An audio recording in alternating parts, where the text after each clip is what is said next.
Ukraine ने Bakhmut के पूर्वी हिस्से पर दोबारा कब्जे का दावा किया है। इस जीत के बाद जेलेंस्की ने यूक्रेन के सैनिकों को बधाई दी। बखमुत में मिली ये जीत जेलेंस्की के लिए बेहद अहम है, क्योंकि यहां से उनका काउंटर अटैक एक बड़ा गेम चेंजर बन सकता है। और इस बीच पुतिन की फौज को चुन चुनकर मारने वाला एक वीडियो भी वायरल हो रहा है।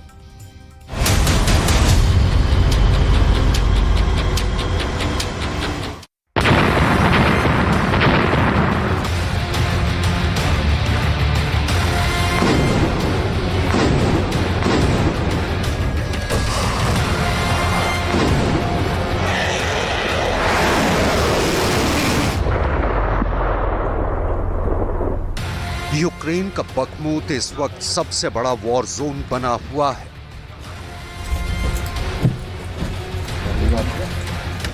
रूस भले ही पूरे बखमुत पर कब्जे का दावा करे, लेकिन सच्चाई ये है कि बखमुत के साथ आसपास के इलाकों में अभी भी भीषण लड़ाई चल रही है और ये तस्वीरें उसकी तस्दीक कर रही हैं।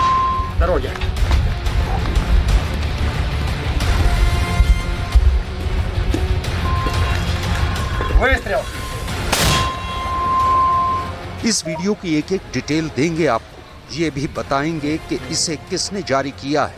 लेकिन उससे पहले आपको ये जानना जरूरी है कि असल में यूक्रेन के नक्शे पर बखमुत है कहां और युद्ध की स्ट्रेटेजी के लिहाज से ये यूक्रेन और रूस दोनों के लिए क्यों जरूरी हो गया है। यहां से डॉनबास के बड़े शहर डोनेत्स्क की दूरी महज 55 किलोमीटर है। बखमुत से सटे डॉनबास रीजन में रूस ने पहले ही कब्जा कर लिया था और अब बखमुत पर कब्जे का दावा करता है। बखमुत के बाद रूस की निगाहें नीप्रो नदी तक चढ़ाई करने की है, जिसकी वो पहले कोशिश भी कर चुका है, लेकिन अभी तक कामयाबी नहीं मिली है। लौटते हैं वीडियो पर।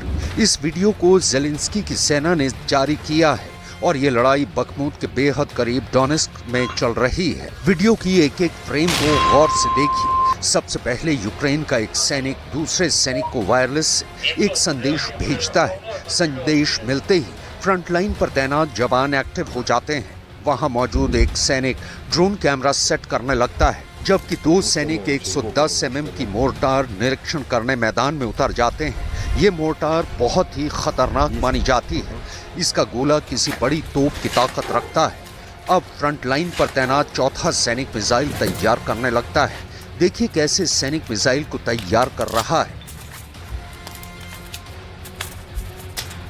ताकि मोर्टार से उससे दुश्मन को निशाना बनाया जा सके। अब सारी परख हो चुकी है, टारगेट सेट किया जा चुका है, बस फायर करने की देरी है। सीनियर ऑफिसर से निर्देश मिलते ही मिसाइल फायर कर दी जाती है। यह मिसाइल रूस की सेना की एक टुकड़ी पर गिरती है।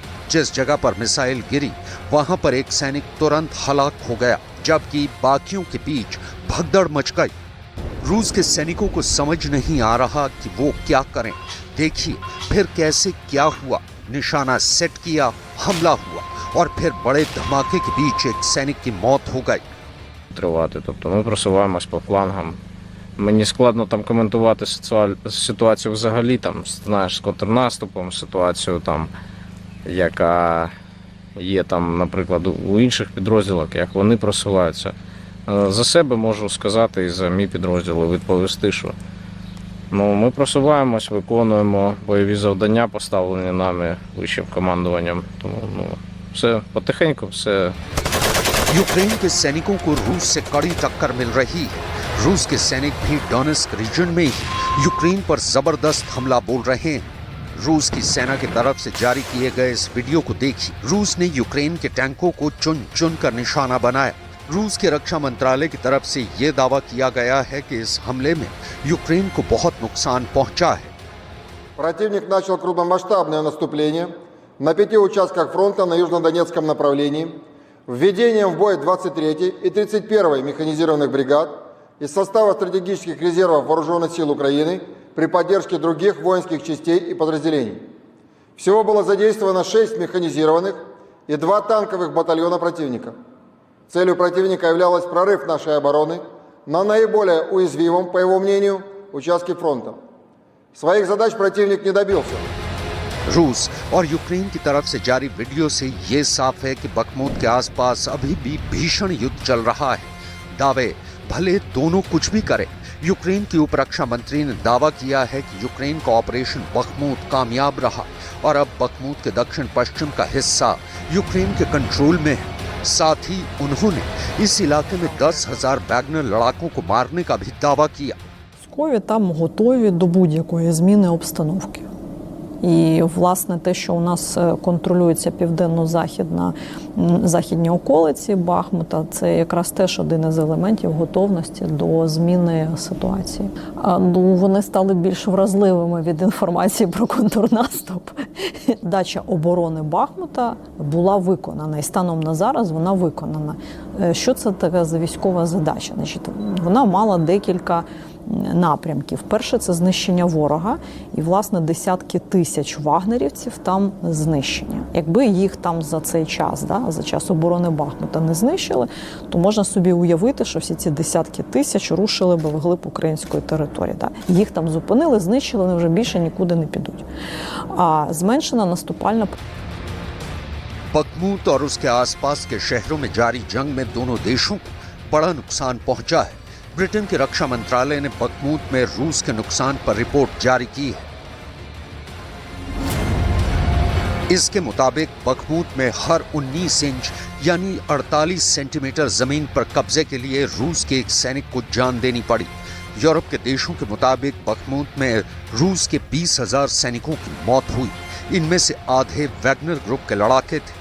बखमुत की जंग में रूस के 60,000 सैनिक घायल हुए, जबकि अमेरिका के मुताबिक यह आंकड़ा 1 लाख हो सकता है। बखमुत का क्षेत्रफल करीब 42 वर्ग किलोमीटर है। यहाँ की आबादी करीब 73,000 हुआ करती थी। यूक्रेन के मददगार देशों ने रूस के नुकसान पर रिपोर्ट तो जारी कर दी, लेकिन जेलेंस्की को क्या और कितना नुकसान हुआ इसे लेकर चुप्पी साध ली। यूक्रेन के कई मोर्चों से छन छन कर आने वाली रिपोर्ट अक्सर सच कम और झूठ का पुलिंदा या कहें प्रोपेगेंडा ज्यादा होता है, इसलिए सही और पुख्ता आंकड़े जानना बहुत जरूरी है। सिर्फ बखमुत के फ्रंट से रिपोर्ट है कि यूक्रेन की हर कंपनी के 80% सैनिक मारे जा चुके हैं। नुकसान रूस को भी हुआ है, लेकिन 80% का मतलब है कि बखमुत में तो जेलेंस्की की फौज करीब करीब खत्म ही हो चुकी है। युद्ध से पहले यूक्रेन के पास 5 लाख की फौज थी, जिसमें 2.5 लाख रिजर्व सैनिक थे। अब अमेरिका से लेकर कई पश्चिमी देशों की एजेंसियों की रिपोर्ट है कि यूक्रेन के 1 से 1.5 लाख सैनिक इस युद्ध में मारे जा चुके हैं। यूक्रेन ने कभी अपने मारे गए सैनिकों के आंकड़े जारी नहीं किए, लेकिन अब ये वीडियो बता रहा है कि जेलेंस्की बहुत दबाव में है। जेलेंस्की अब अपने कादिरव को मैदान में उतार चुका है। बखमुत के नुकसान के बाद उन्होंने बहुत बड़ा फैसला किया है। वो काउंटर अटैक की बात इसलिए कर रहे हैं क्योंकि यूक्रेन की फौज की तादाद घटती जा रही है। पुतिन की सेना ने उन्हें चुन चुन कर मारा है। Отдельная и очень значимая задача – надежное прикрытие рубежей в непосредственной близости от зоны боевых действий. При этом нужно обеспечить быстрое прохождение как военных, так и гражданских транспортных средств и грузов, в том числе продовольствия, гуманитарной помощи, строительных материалов, которые поступают в новые субъекты Федерации, в Донецкую и Луганскую народные республики, Запорожскую и Херсонскую области. Здесь необходимо यूक्रेन की फौज जमीन पर रूस का मुकाबला नहीं कर पा रही। यही वजह है कि अब यूक्रेन का पूरा फोकस एयरफोर्स और हवाई हथियारों पर है, और इनमें सबसे नया नाम है स्टॉर्म शैडो क्रूज मिसाइल का। ये मिसाइल फाइटर जेट से फायर की जाती है। ब्रिटेन से मिली इस मिसाइल को लेकर जेलेंस्की का जोश बहुत हाई है, और अब उन्हें यकीन है कि इस मिसाइल से वो रूस को रोकने में कामयाब होंगे। लेकिन इस मिसाइल की रिपोर्ट क्या कहती है, इस पर पुतिन की खास नजर है।